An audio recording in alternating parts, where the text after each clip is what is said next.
Pourquoi Lorde a-t-elle annulé son concert à Tel Aviv?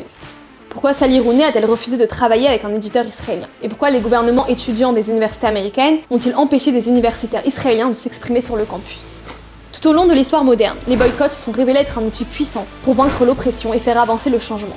Pourtant, le mouvement de boycott, de désinvestissement et de sanctions à l'égard d'Israël nuit en réalité à l'économie palestinienne et perturbe les efforts de paix.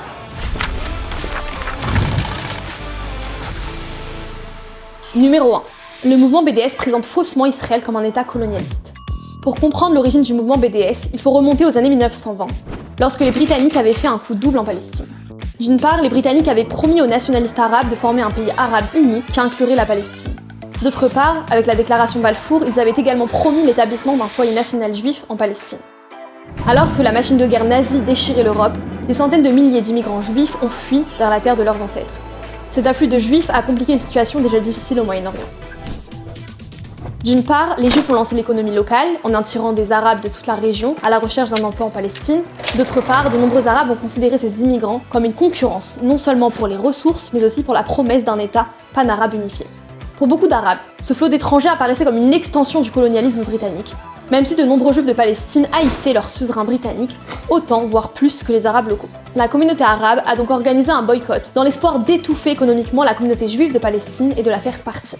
En 1946, 7 pays arabes ont uni leurs forces pour boycotter les biens et services produits par les entreprises juives et entraver la croissance de la communauté juive dans le pays. Le problème, les Juifs n'étaient pas là pour coloniser, ils étaient là pour rentrer chez eux.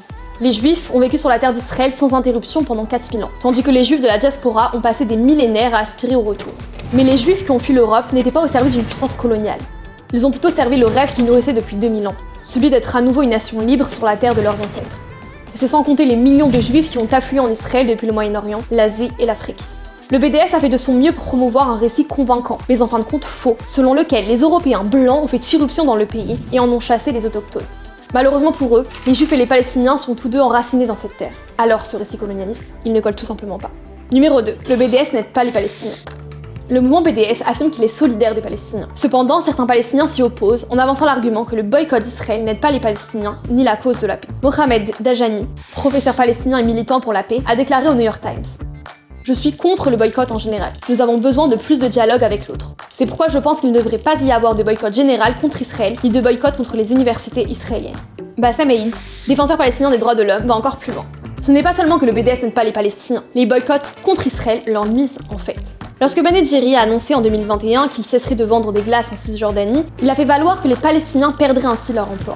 Le distributeur de glace Ben & Jerry's emploie des Palestiniens qui reçoivent de bons salaires et bénéficient de conditions de travail qu'ils n'auraient jamais pu obtenir de l'autorité palestinienne, écrit Bassem. Maintenant, ils vont perdre leur emploi et ne pourront plus subvenir aux besoins de leur famille. Le fait est que les vies des Israéliens et des Palestiniens sont interconnectées de manière complexe, ce que le BDS ne dit pas. Les hommes d'affaires palestiniens ont investi des millions dans des fonds de capital risque israélo-palestiniens. Des milliers de Palestiniens ont créé des entreprises et des usines en Israël et dans les zones industrielles israéliennes de Cisjordanie. C'est tout cela qui est menacé par le BDS. Essayer de relever les Palestiniens et de tenir compte des difficultés des autres est une idée noble. Mais si votre objectif est d'aider les Palestiniens, le BDS n'est pas la solution. Numéro 3. Le BDS promeut des idées antisémites. Bien que le BDS parle de concepts nobles tels que la justice et les droits de l'homme, ses véritables objectifs sont bien plus sinistres. Omar Barghouti, cofondateur et dirigeant du BDS, admet librement que le mouvement s'oppose à un État juif dans n'importe quelle partie de la Palestine. Most definitely we oppose a Jewish state in any part of Palestine. No Palestinian, rational Palestinian, not a sellout Palestinian, will ever accept a Jewish state in Palestine. Il n'est pas nécessaire de lire plus loin cette déclaration pour voir que le BDS ne préconise pas un État palestinien à côté d'un État juif, mais plutôt la fin de l'État juif, un point c'est tout. Celui-ci suit bien la définition littérale de l'antisémitisme. Refuser au peuple juif son droit à l'autodétermination, en affirmant que l'existence d'un État d'Israël est une entreprise raciste. Prenons l'exemple du projet Mapping de BDS Boston, qui a littéralement dressé la carte d'une série d'institutions juives ayant un lien quelconque avec Israël, en publiant les noms et adresses de ces lieux et de leurs employés. Le projet comprend un appel inquiétant et antisémite à démanteler et perturber chaque réseau répertorié, avec la menace à peine voilée. Chaque entité a une adresse, chaque réseau peut être perturbé. Les institutions visées: un lycée juif, un centre pour personnes handicapées, des groupes d'étudiants, des synagogues, des associations caritatives juives et un centre d'art juif, entre autres. C'est une chose de critiquer ou d'être en désaccord avec la politique du gouvernement israélien.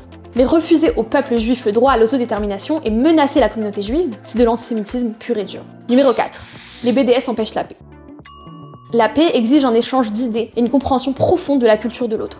Le BDS fait le contraire. Il garantit que les universitaires, les musiciens, les artistes palestiniens et israéliens ne seront pas en mesure d'interagir. La paix passe par le dialogue. Le BDS met un terme à la conversation. La paix exige des compromis et une reconnaissance mutuelle. Le BDS nie le droit des Juifs à exister sur leur terre ancestrale. La construction d'une paix durable passe par la coopération et l'ouverture. Il faut des individus au cœur pur, prêts à aborder le conflit dans toute sa complexité, à voir les nuances de gris au-delà du simple noir et blanc, à s'approcher les uns des autres en faisant preuve de compréhension et d'empathie. Un véritable mouvement pour la justice ne défend pas un peuple persécuté aux dépens d'un autre. Il défend plutôt l'humanité tout entière pour qu'elle vive dans la liberté et la paix. Alors, si vous devez boycotter quoi que ce soit, pensez à boycotter le BDS.